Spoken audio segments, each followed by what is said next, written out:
And away we go. Thank you so much. All right, guys, this is the Webb delayed opening lesson. It's kind of awkward here. I just had some help getting me in the sight lines. Not that you guys need to see me, but what the heck. So, we've got to get this done. We've got to hammer our way through this. So here goes. We finished up what's going on with the Persian Wars and the Peloponnesian Wars in class. And as the Greeks became an empire, especially the city-state of Athens, they go into this golden age of architectural achievement. Art and architecture grow by leaps and bounds. And so we have those academic works of guys like Socrates and Plato and Aristotle.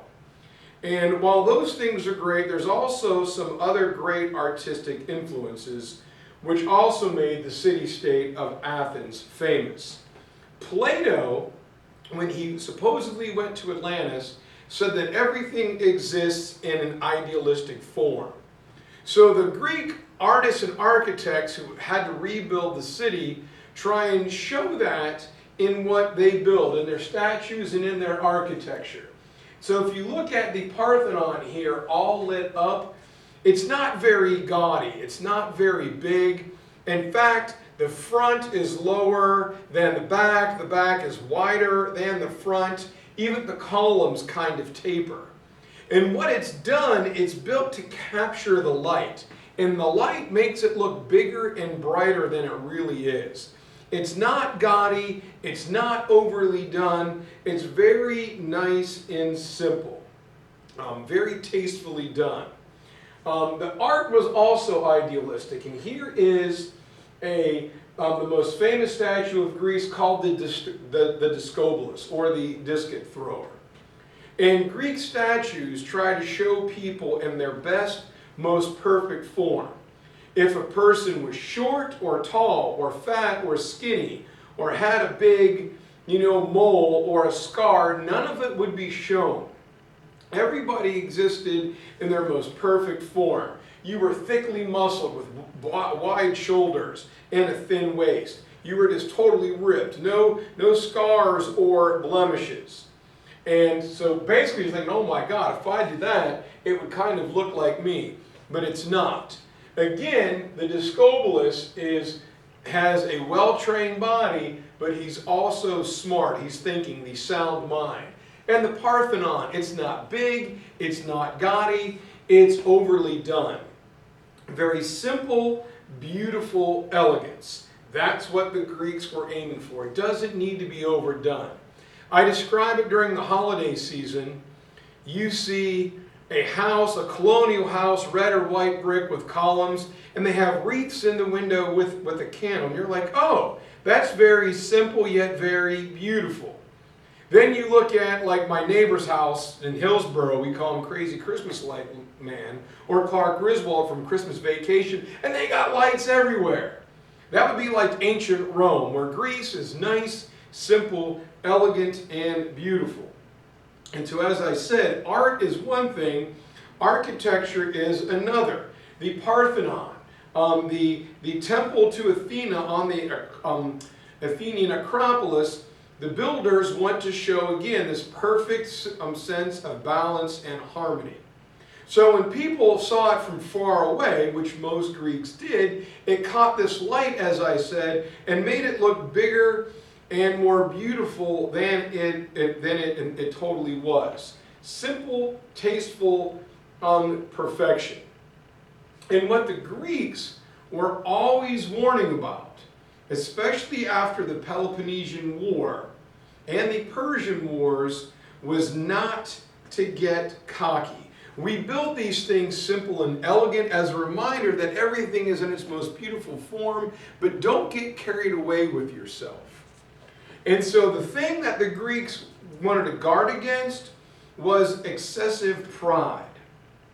People were always striving for perfection. They wanted to be the best that they could be.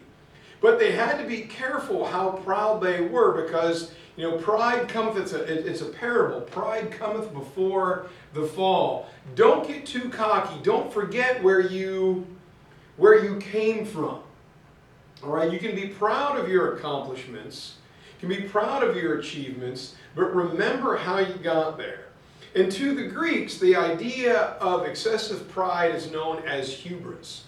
And hubris is deadly. The Athenians got carried away after their victory at Marathon. They made the Spartans angry. Right? With the Spartans in round 2, the Greeks are victorious at the Battle of Salamis. Sparta goes home and Greece gets cocky again. They forget how they got there and they begin to bully and belittle their fellow city-states, and so they get defeated by Sparta and Persia. Don't get too wrapped up in yourself. All right, pride cometh before the fall. And so the Greeks were fond of festivals. And these festivals were normally religious in nature, you know, during planting season, harvesting season, as most any other things were. They were performed, however, outdoors. In these big, giant amphitheaters. I'll show you some pictures of the famous one at Epidaurus. And all the actors were men. We had boisterous guys like Alexander and William would definitely be the stars of our show, and maybe Cameron back there. And these guys would wear big, elaborate masks that showed their emotion.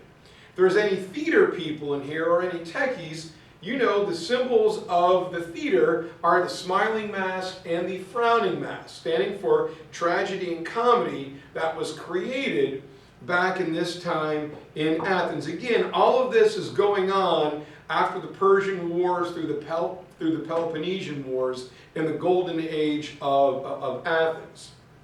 And the Greeks came up with these ideas of using theater to show how hubris can be destructive, as a constant reminder to pay attention. And the format comes in the start in the form of a play known as a tragedy. And all Greek stories will be written in trilogies, or a story told in 3 parts. And it's formulaic, and this is normally what happens. In the first act, a hero does something great. He performs some type of heroic deed. And he's awesome, and everyone is pumped and super, super excited. However, in the second act, the hero becomes too proud of their accomplishment. They forget where they came from. They get wrapped up in their glory, and they make a tragic mistake, like failing to do your test corrections. And that mistake is going to have the third part. That mistake will lead to tragic consequences. And the Greeks played these stories over and over again with heroes rising and falling to remind people what would happen if you suffer from hubris. The most well-known hero of all time is Hercules, trying to atone for the mistakes he made. Or you have Theseus in the Minotaur. Theseus, for you don't know the story, it's a very quick version. Theseus grows up with his mom, and he goes out on this big farm, and he has to help the farm workers all day. And he says, "Mom, who's my dad?" "Oh, when you can move that big rock in the middle of the field, I will tell you." Well, finally, after years and years and years of farm labor, when he's 19, Theseus rolls back the rock and he finds a very elaborate golden sword. And he says, Mom, I moved the rock. Look at this sword. Who's it from?" She goes, "That's your father's sword. Take it to Athens. He's the king." "What? I've been a prince this whole time? You've got to be kidding me." And so he goes to Athens, and the guys in front of the door say, "Who are you?" "Well, I need to see the king." "Who are you, peasant kid?" "Peasant nothing. I'm the prince, Ace. Look what I got, yo." "Oh." And the king is so happy he gets to meet his son. But on the way into town, Theseus saw this black draped vessel with black sails. He's like, "What's up with that?" He's like, "Oh, son, I sent you away because I was afraid of our curse. Years ago, the king of Minoa's dad, Minos, his son died when he was here, and so every year, so he doesn't attack us, we have to send 7 young men and 7 young female virgins to be sacrificed to the Minotaur in the labyrinth. And Theseus is like, Dad, that sucks. We can't let that happen. There are people. Well, no, son, if anybody goes, they'll get killed by the Minotaur. And Theseus says, well, look, I'm going to go, Dad. I'm a prince. No, my son, I sent you away to keep you safe. Well, if it's good enough for our subjects, it's good enough for me. And Theseus goes. And he winds up on Crete, and King Minos says, I hear there is a prince amongst us. Are you the son? Are you Prince Theseus? And he's like, yes, I am. What are you doing here? I'm going to kill your stupid Minotaur. And oh yeah, well, for your insolence, you little punk, you get to go first. Theseus is like, whatever. Well, sitting across the table is King Minos' daughter. And she looks at the handsome young Theseus, and she's smitten. Ah. And she floops her hair and bats her eyelashes, and she attracts Theseus' attention, and she's completely smitten as she has fallen in love. And so that night she sneaks down and she gives Theseus a string of yarn and a sword. You'll get lost in the labyrinth, follow this. And Theseus goes in and he kills the Minotaur. And as he's coming back out, the Minotaur's death throes are resounding through the palace, and King Minos, what's happened.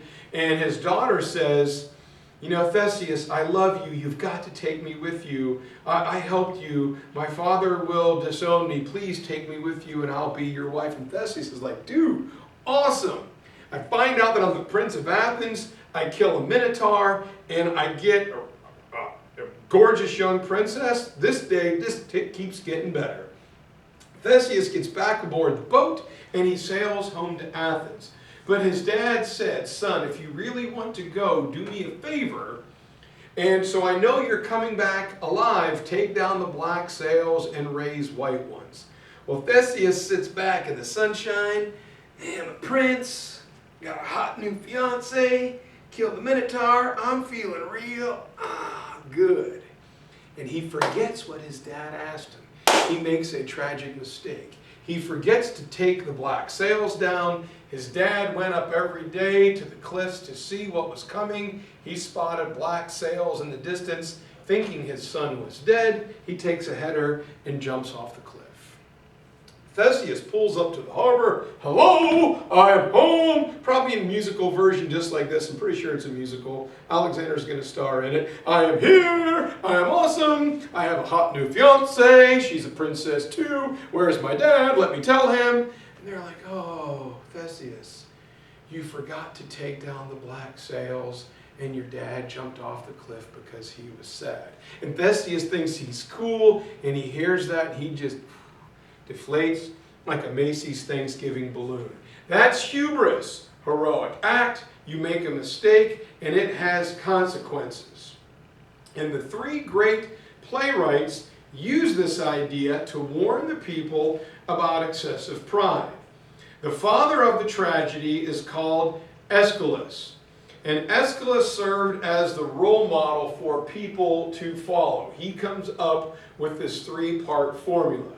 The most famous one is, or the biggest social activist, is a guy named Euripides.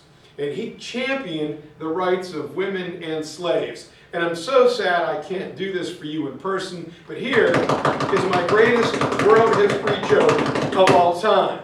How do you remember that Euripides was a tragic playwright?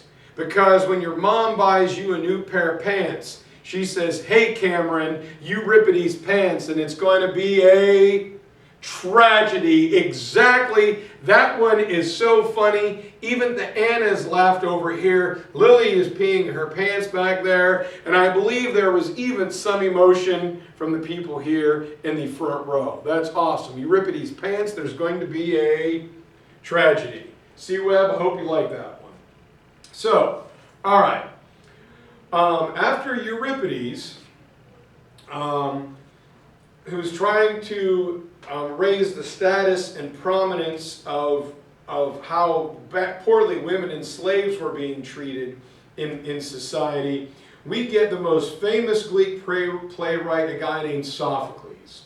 Now Sophocles will write 127 plays. He's considered the greatest, only 7 of which, however, have survived. The problem with it is one of the 7 is the one you guys read, that horribly disturbing tale known as Oedipus Rex.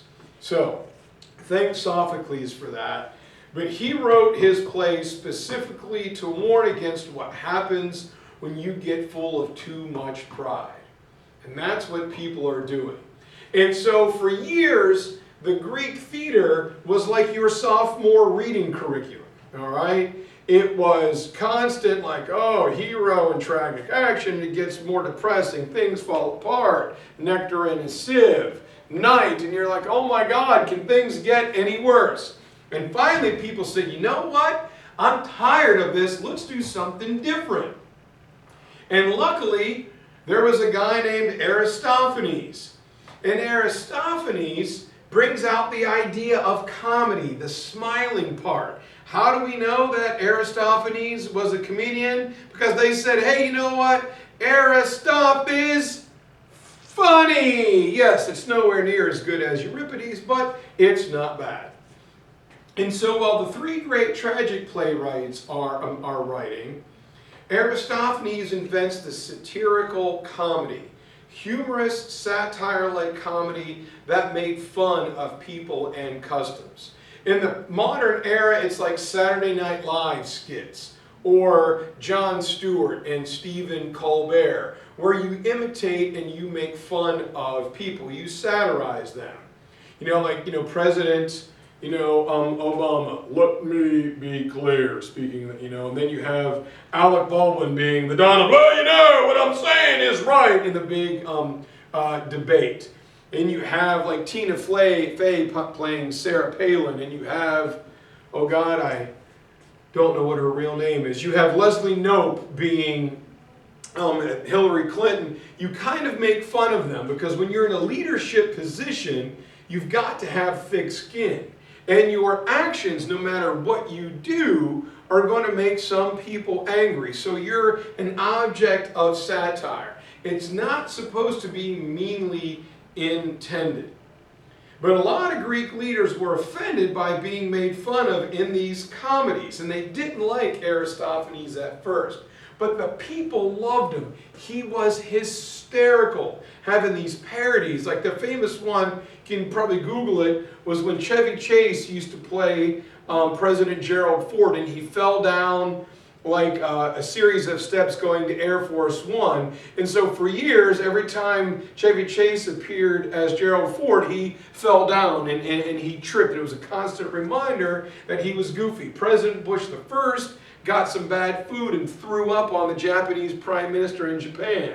So Dana Carvey playing George Bush Sr. was always like throwing up on stuff. It's funny. And so that's what it was. Politicians hated it. But eventually, Aristophanes becomes so popular, he got to go to the best seats at dinner, and he got food for free. Because if Aristophanes wasn't making fun of you, it was seen as you were not doing your job. If you're a politician, you better be doing something. You better not be sitting on your laurels. You've got to find a way to help us. Well, if you weren't, acting, then you weren't doing anything to get praise or criticism, so Aristophanes left you alone. So at first they hated him, but then politicians wanted to be on stage in one of Aristophanes' plays. If he wasn't making fun of you, then you simply weren't doing your job. While we have this growth of like theater, comedy, whoa, something just happened there. I don't know what just happened. All right. Another one is Aesop's Fables. All right, I got carried away telling my story, such as the grasshopper and the ant.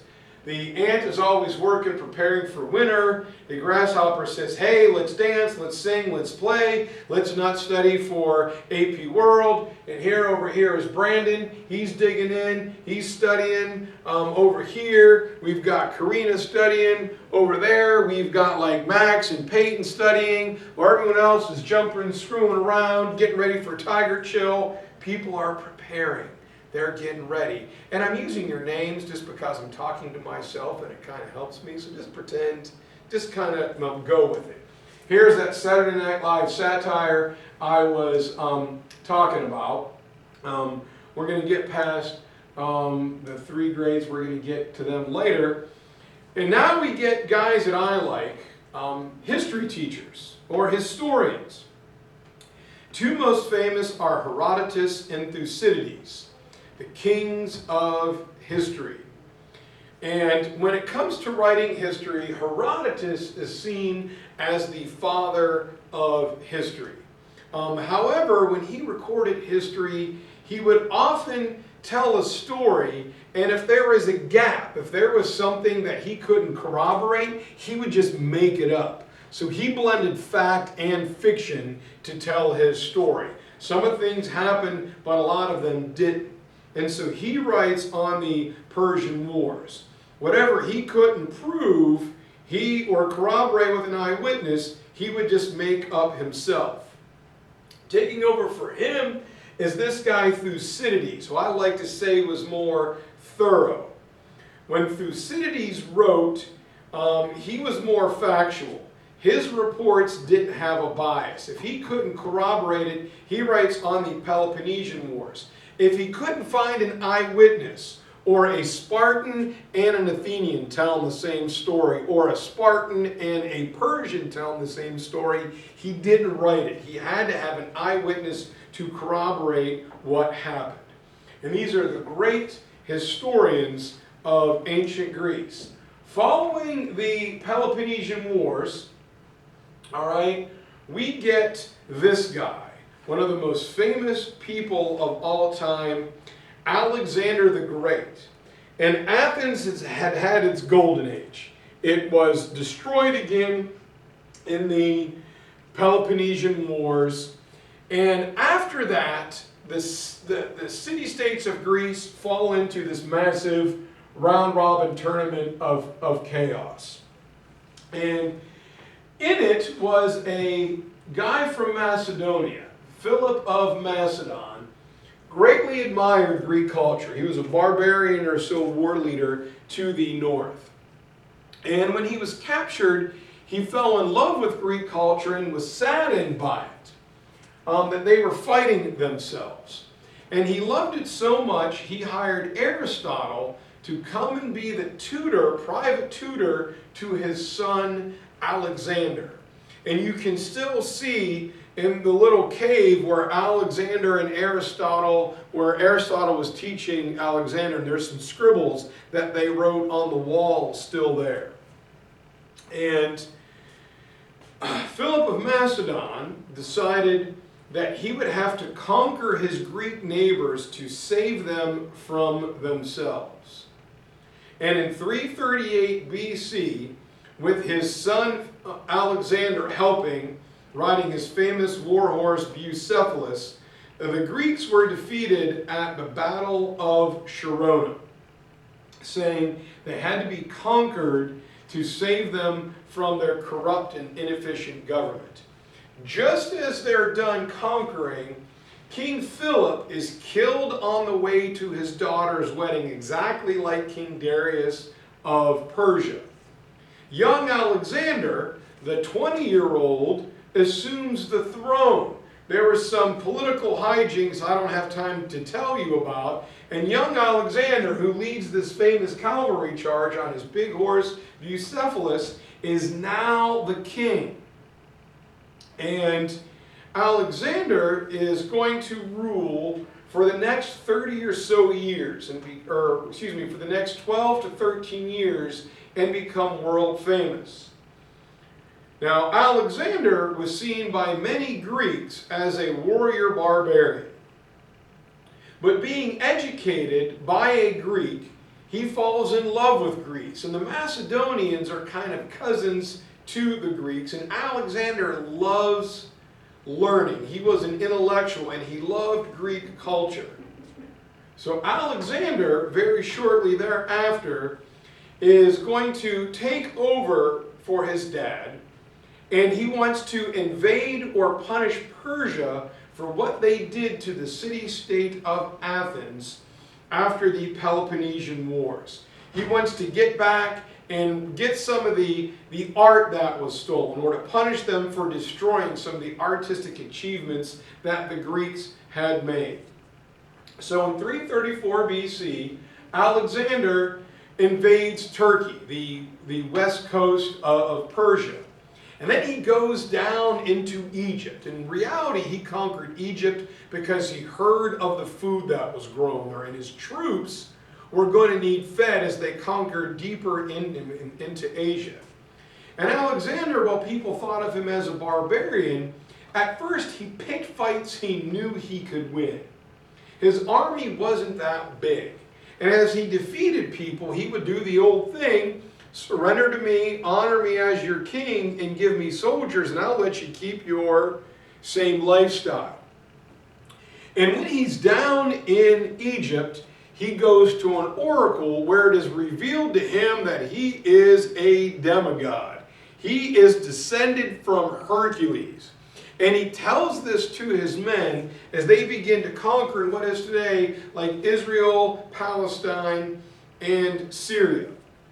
And Egypt sets him up a supply line for his troops, and he fights several engagements against the Persian Emperor Darius III. And they fight this big battle down by the Euphrates River, and each time Alexander is outnumbered, but he wins. And Darius III says, "Oh, Alexander, you are a mighty conqueror. Why don't we do this? Why don't we divide the empire up? Why don't you take from the Euphrates River over to Greece, and I'll take from the Euphrates River all the way through Asia. And to cement the deal, I will have you choose one of my daughters to marry as a bride." And Alexander says, "Well, why only take half the empire and one of your daughters when I can kill you, have the entire empire and all your daughters?" And Darius was like, "Well, you can't do that. That's not how negotiations work." And Alexander said, "Well, whoever said this was a negotiation?" And so Darius falls back to one of his capital cities in what is today Baghdad. And it was, Babylon at the time. And Alexander, a little theatrical, I shouldn't tell you this story, all the defenses were set where the Tigris and the Euphrates are the narrowest. And Alexander says, "Gentlemen, drop everything but your weapons in some water. We're going to go across the desert. And when we get over there, I promise you there'll be more food than you can possibly eat. But it's going to be tough, just water and weapons. And we're all going to be dehydrated, but when we get there, I promise you a bounty." So his men go north, and they cross a much wider part between the Tigris and the Euphrates. And as they get to the other side, the guys are tired, and they're dreary, and they're thirsty. And what do they see in front of them? But these lush, ripe fields, and people harvesting the food and putting them on barges to take them down to the capital. And Alexander says, "See, boys, eat whatever you want." And they're like, "Oh my God, maybe Alexander really is a god. How'd he know all that food was going to be here?" Well, he had sent scouts out. He had sent locals. He knew it was there, but his men didn't know that. They go down and they capture the city in 331 BC. Unfortunately for Alexander, Darius III's men kill him. Alexander's like, "What'd you kill him for? I was supposed to do that." But he keeps going, and he goes all the way over to northern India. In 326 BC, he stops in the Hindu Kush Mountains right near the Indus River. Along the way, Alexander had never lost a single battle. But getting into the Indus River Valley, his troops didn't want to go any farther. The hardcore members of his army, his Macedonians, guy who had been with him for 10 years, they had marched 11,000 miles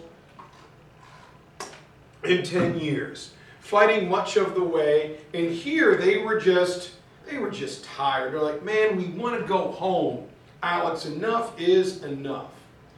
And Alexander knew he couldn't press on with his main supporters, so he says, fine, we're going to go back to Babylon, and we are going to relax. We're going to refit, and when you're rested and ready, we're going to keep going. Alexander, at this time, has created the world's largest empire the world had known yet. Europe, Africa, parts of Africa, and parts of Asia, the Middle East, are under his control.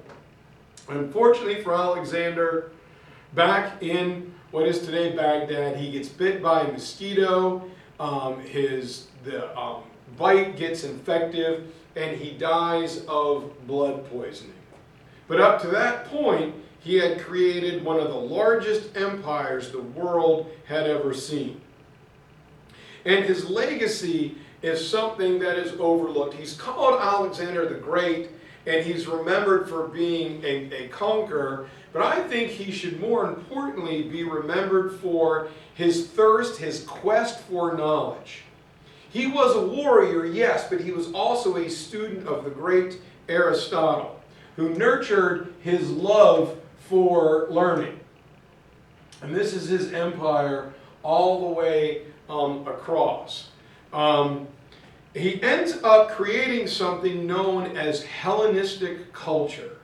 And Hellenistic culture is a blending of all parts of his empire, combining Greek, Egyptian, Persian, and even Indian culture. Alexander will actually even marry different wives on the way across. He began dressing more like South Asian, more Indian, the closer he got. And so Alexander's conquests really aid cultural diffusion. Hellenistic, Greek, Egyptian, Persian, and Indian learning. He blends it all. As he moved through the land conquering, he brought along botanists, zoologists, linguists, farmers to collect soil, plants, animals, take them back to study them, and learn the languages of the people that he conquered. Now, it's not to say he doesn't have an ego. Along the way, every city that he conquers, he renames it Alexandria. There were like 72 of them. Must have been real heck on the mailman. But the most famous Alexandria is a city in Egypt to this very day. And Alexander builds a couple things in Alexandria. Number one is the famous Pharaoh's Lighthouse. A lighthouse that was 440 feet tall. He purposely left it 8 feet shorter than the Great Pyramid out of respect for the Egyptians and their mastery of architecture in the Old Kingdom. And it had this big bronze mirror that was polished daily and lit by olive oil, and it shone out to the Mediterranean Sea so ships would not crash on the rocky shoals of Alexandria. And he also built his most famous thing, the House of Muses. It's where we get the name museum from the Greek goddesses of learning. And this museum was the area where all the stuff that he learned conquering over to India was housed. All the different types of learning from Egypt, from Mesopotamia, from India. It had lecture halls. It had laboratories, a library of over 10,000 scrolls, secrets of medicine and engineering going back to the ancient world was brought to the museum so people could study. And as a result of Alexander's travels, one of the things he picked up on traveling eastward was that he asked for better treatment of women. Women were no longer restricted to motherhood and homemaking as they were in ancient Athens. They were encouraged to partake in education as well. And at the House of Muses, many advancements in math and science were going to be made. It's where Pythagoras comes up with a Pythagorean theorem, the concept of the right triangle. A squared plus b squared equals c squared. That should be a video.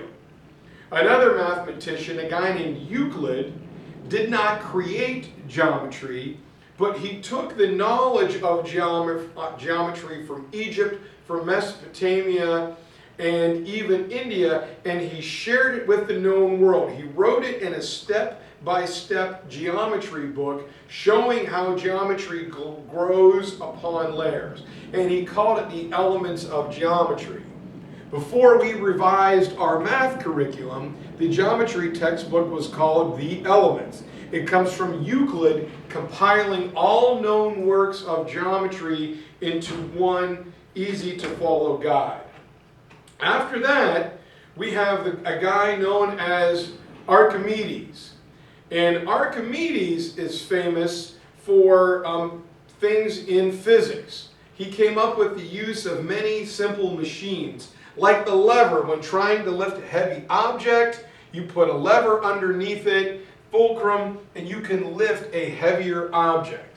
He said, think of like a jack when you change a car tire.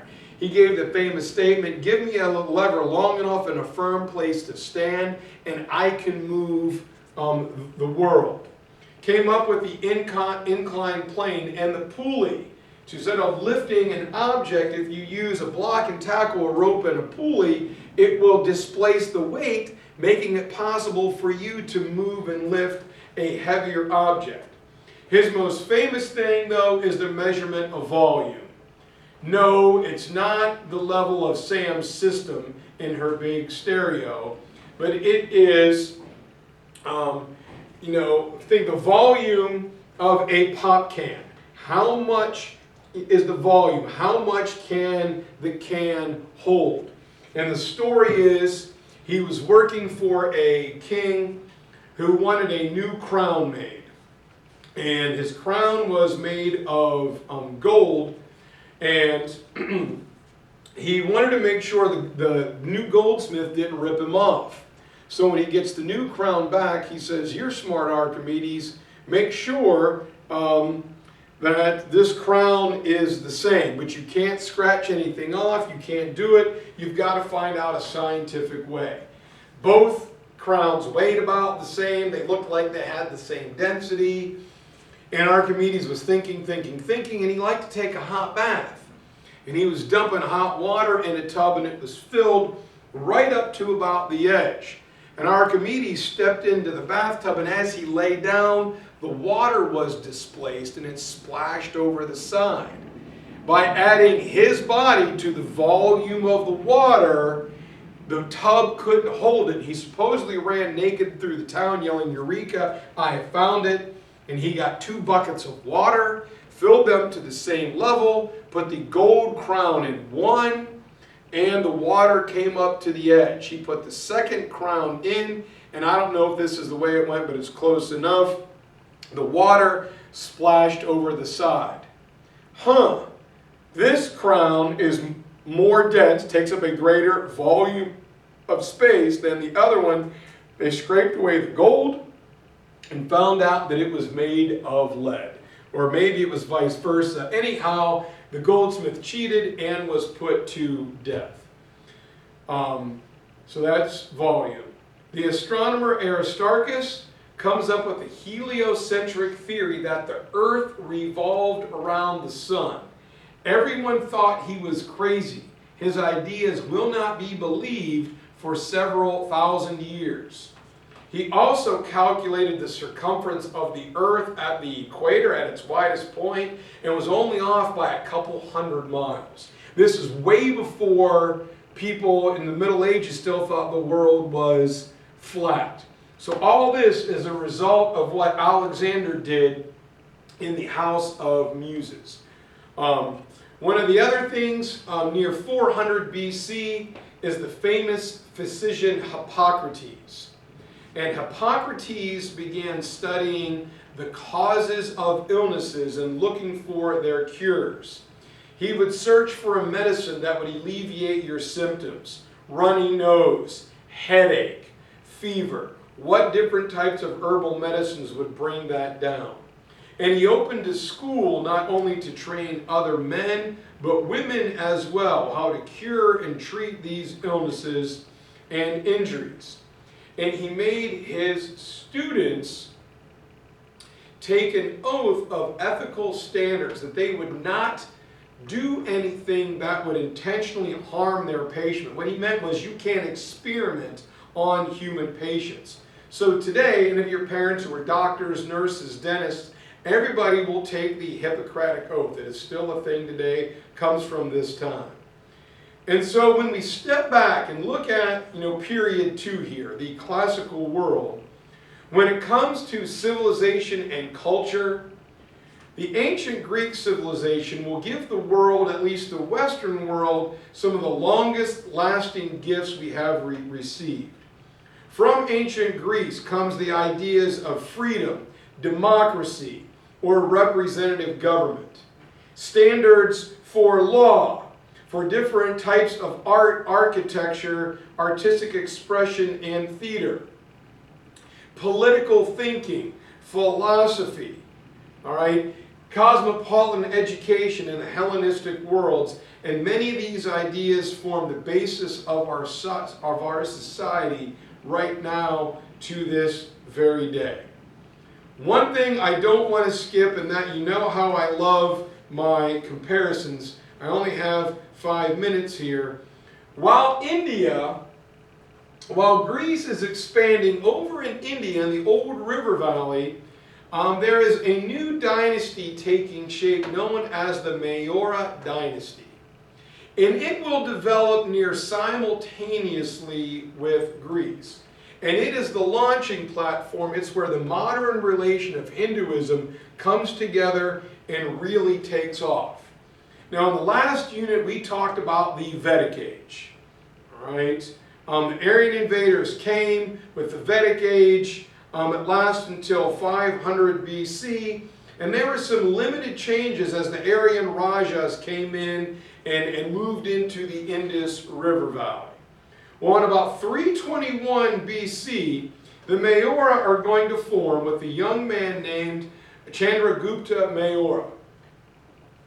And Chandragupta will form the first great Indian empire by unifying the northern part of India. Not the whole thing, but he did so by building a large, vast army. Now, his army is actually located very close to that of Alexander the Great when he stopped. And so Chandragupta Maurya's warriors and Alexander's almost went toe-to-toe. They were very close to the same area. And maybe Alexander saw them and said, you know what, we've gone pretty far. Let's call it a halt. Whatever the case there, it was Chandragupta's grandson who is the most famous ruler. Chandragupta and his son. Chandragupta will build a famous city called Pataliputra, a very large, modern, and prosperous city where everything was state-owned. Schools, industrial workshops, everything ran as part of a state-run government, so to speak. And at the time, it would be considered the largest city in the world with a very efficient, well-organized bureaucracy. Royal officials had specific duties, and they were in charge of everything from building bridges to making sure the harbors were unloading and loading goods and cargo at the same time. All labor during the Maurya Empire was designed to benefit trade. And the people of India felt that their emperor should have a job just like everybody else.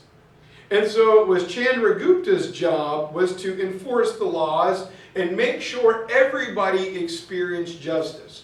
Everybody in his empire was important. And so to make sure things got done, he instituted a very harsh, almost legalistic ruling system and had a secret police force to enforce his will. But everything did run efficiently. It was kind of like a miniature Sparta or an almost less severe Qin dynasty China. And it's his grandson Ashoka that I really like. Ashoka becomes emperor in 268. And after a huge battle where hundreds of thousands of warriors were slaughtered, right? Ashoka walks up and he sees this field of 100,000 dead soldiers and he freaks out. What am I doing? What just happened? And so at that point he converts to the new growing religion of Buddhism that promotes nonviolence and tolerance. And he decided to rule by setting a moral example. It's almost Chinese Confucian. I will be the role model and you will follow it. And so he will build a road system that is nearly as big and famous as that of the old ancient Roman Empire. I'm getting carried away. I forgot to do my stuff in the House of Muses with, Archimedes and his lever and his pulleys and the heliocentric theory and all that stuff. And there's Hippocrates. But anyway, at the corners of his empire, Ashoka will set down 4 pillars. And on these 4 pillars had 4 lions. And they were pointing to the cardinal directions. And it was said, anybody who sets their foot inside one of Ashoka's pillars was promised good and just government. And so he announces that the people, when you come inside, you will be protected by righteous, proper, good government. If you screw up and you break one of my laws inside these pillars, it's on you and punishment will come quickly. To help the infrastructure of India and expand trade, he builds hotels for travelers. He dug water wells and planted fruit trees, very similar to King Darius in Persia, to encourage trade and travel. It's at this point that missionaries will spread throughout India, and Buddhism will not only spread through India, but his roads will connect with that of China and the Silk Road, and Buddhism will slowly make its way into China. All of this is taking place in South and East Asia during the ancient Greek Empire. Simultaneously with classical Greece, the heyday of Greece, coming up to the beginning of the great Roman Empire, which you see here. The Melega dynasty will actually form trade contracts not only with Greece and the European world, but they expanded into China, and the Silk Road will eventually go from China, one branch down into India, all the way over into Europe. And it was Alexander the Great and the Melega dynasty who both were hungry for cultural diffusion. So as Alexander moved eastward, while the Melega dynasty moved westward and all the way over into China. Indian merchants traded with Africans, who will then trade with, people in Europe. Or the Indians will trade with Mesopotamians and then people from East Asia. Plus we have the Greek and Roman trade routes growing. Now the two civilizations, European and Mauryan Indian, will stay separate until Ashoka died. At this point, with trade and stuff growing, there is a political vacuum, no one to fill his shoes. And this led to many years of turmoil and successive invasions by other Greeks, Persians, and people from Central Asia, and Ashoka's improvements will fall. So this is the end of the Greek unit. If you're done, finish that Persia chart and your change over time grid, and I will collect those when I see you on Monday. Hope you enjoyed this guide.